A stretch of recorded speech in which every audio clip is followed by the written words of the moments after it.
आपल्यासोबत आज त्या ओनर आहेत ज्या ट्युशन्स घेतात, यूट्यूब चॅनल आहे त्यांचे आणि बाकीची इन्फॉर्मेशन स्टार्टिंग ह्यांनी करतात.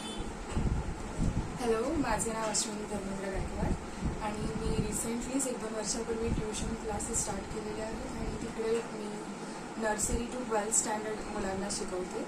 आणि फक्त आता 1-2 महिन्याआधीच मी एक यूट्यूब चॅनल पण स्टार्ट केलं ज्याच्यामध्ये मी सगळे एज्युकेशनल व्हिडिओज अपलोड करते आणि नेहमीच मी अपलोड करत राहते. कन्सिस्टंटली मी व्हिडिओज रेकॉर्ड करते आणि ते अपलोड करत असते आणि त्याला रिस्पॉन्स पण खूप छान मिळत आहे आणि आय होप हे ट्युशन क्लासेस असेच चालत असतील.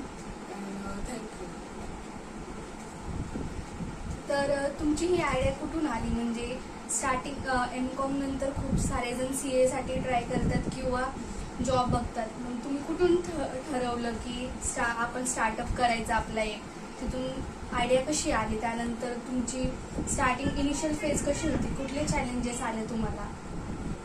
आता बरेच मुलं CS साठी जातात, तिकडे खूप सारं क्राऊड आहे, कॉम्पिटिशन खूप जास्त आहे, पण वेकेन्सी तेवढी जास्त नाही आहे आणि सगळ्यांचा स्कोप असेल असं नाही आहे त्याच्यामध्ये. आणि मला लहानपणापासूनच एक शिक्षक बनायचं होतं, टीचर बनायचं होतं आणि तेच मी कंटिन्यू केलं. माझ्या ड्रीम्सला मी फॉलो केलं आणि मला शिकवायचं आहे.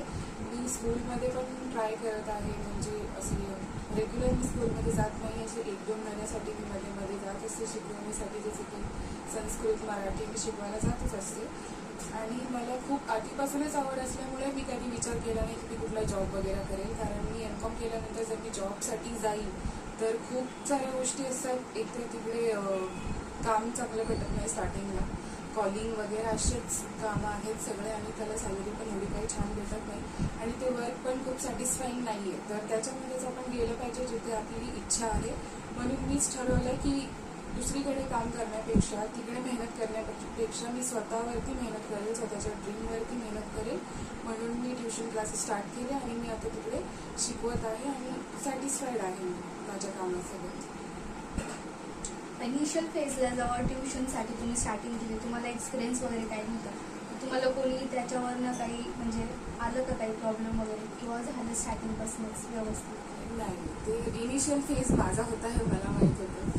जे लोक होते जे माझ्याकडे यायचे आपल्या मुलांचं ॲडमिशन करण्यासाठी, त्यांना कुठे माहीत होतं. माझ्या चेहऱ्यावरती कॉन्फिडन्स असा असायचा की त्यांना वाटायचं की मी खूप एकदम एक्सलंट टीचर आहे किंवा खूप कॉन्फिडंट आहे. आणि भलेही ते इनिशियल फेज असून मी कधीच स्वतःला पॅनिक होऊ नाही दिलं.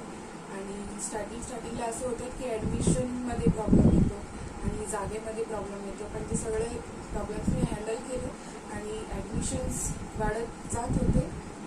मी ते तसे वाढतच राहिले.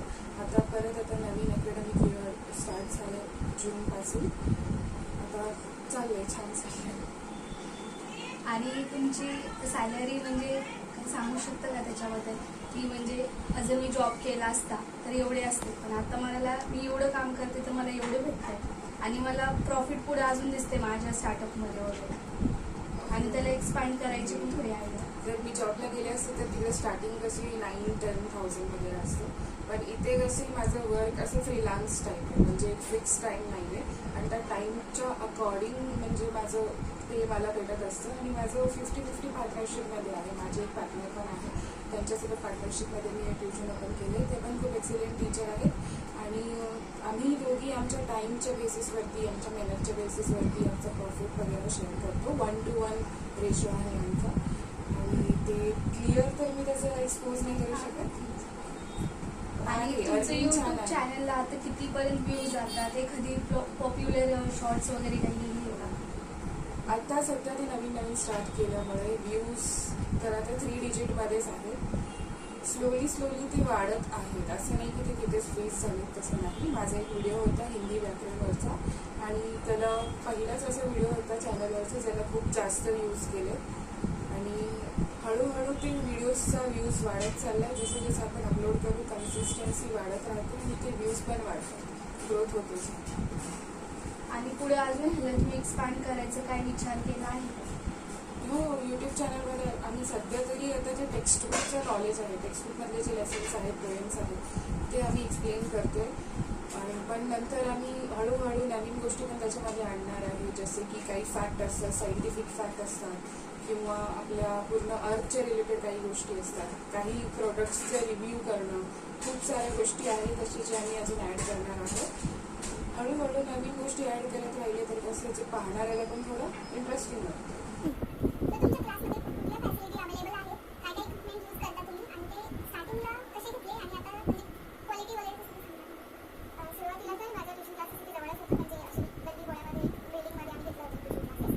पण तिथे आधीपासूनच सुरू होतं, माझ्या ज्या पार्टनर आहेत त्यांनी ते आधीपासूनच स्टार्ट केलेलं होतं. मी रिसेंटली जॉईन केलं 2-3 वर्ष आधी आणि आम्ही आता मागच्या वर्षी चेंज केले ते क्लासेस आणि एका सोसायटीमध्ये ते घेतले आणि तिथे स्टार्टिंगला तर आम्ही असे मॅट वगैरे टाकून तिथे बसून शिकवायचो. हळूहळू आम्ही बेंचेस परचेस केले, 30 बेंचेस परचेस केले आणि ब्लॅकबोर्ड वगैरे सगळे फॅसिलिटीज तिथे अप्लाय केली. फॅन व्हेंटिलेशन पण तिथे खूप आहे, छान आहे. आणि रिसेंटली आम्ही एक AI बोर्ड परचेस केला आणि त्याच्या थ्रू पण आम्ही स्टुडंट्सला शिकवतो आणि AI बोर्डमुळे शिकवणं पण इझी होतं आणि जे आपल्या रायटिंग वर्क असतं ब्लॅकबोर्डवरती ते सुद्धा थोड्या प्रमाणामध्ये वाचतं. ज्या ज्या गोष्टी आम्हाला रायटिंग बोर्ड ब्लॅकबोर्डवरती लिहावं लागत असतात ते आता आम्ही AI मध्ये ऑलरेडी सेफ असतं आणि त्याच्यावरूनच आम्ही एक्सप्लेन करतो. ते खूप टाईम कन्झ्युमिंग पण नाही आहे, त्यांचा टाईम पण वाचतो आणि मुलांना पण इंटरेस्ट येतो तशा गोष्टीमध्ये शिकायला, कारण ते खूप अट्रॅक्टिव्ह दिसतं की कलरफुल असल्यामुळे आपलं माइंड ऑटोमॅटिक तिकडे डायव्हर्ट होत असतं. ओके, जसं तू AIचा उल्लेख केला, पुढे चालून AI म्हणजे माणसाला रिप्लेस करणं हे चर्चेत आहे, तर टीचर्स लोकांना रिप्लेस होऊ शकतं का? कारण ऑनलाईन एज्युकेशन पण आता स्टार्ट झालं, तर त्याचा काही इम्पॅक्ट आपल्या इंडस्ट्रीमध्ये पण होतो. आता AI जे आहे, AI एक अशी गोष्ट आहे जी चालवण्यासाठी माणसाची गरज लागते आणि जर माणूसच नसला तर AI कसं चालेल. आणि शिक्षक ही अशी गोष्ट आहे जी फक्त आपल्याला पुस्तकच नाही तर आपल्याला बाकी गोष्टींचं पण नॉलेज देतात, मॉडेल्स शिकवतात, APTF शिकवतात, मॅनर्स शिकवतात, ते सुद्धा AI कडून शिकवतात. आणि कधी कधी मी खूप वेळा असं एक्सपिरियन्स केलं की ज्या क्वेश्चन्स मी विचारले AIला, सपोज ChatGPT, तिथे खूप सारे प्रश्नांचे उत्तर मला चुकीचं भेटलं आणि मी त्याला करेक्ट केलं की ह्याचं उत्तर हे नाही, ह्याचं उत्तर असं आहे. मग त्यांनी मला रिस्पॉन्स केला, अपोलॉजाईज फॉर दिस अँड समथिंग. म्हणजे कसं की चुकी होऊ शकते AI कडून, ती चुकी आम्ही शिक्षकांकडून आम्ही होऊच देत नाही. आम्ही आमचा नेहमी 100% देतो आणि नेहमी परफेक्ट नॉलेज द्यायचं आमचं डेडिकेशनच असं आहे. आणि AI त्या टीचर्सला रिप्लेस करू शकणार नाही, कारण आम्ही जे स्टुडंट्स लोकांना अटेन्शन देतो, 1-to-1 अटेन्शन असतं आमचं आणि कधी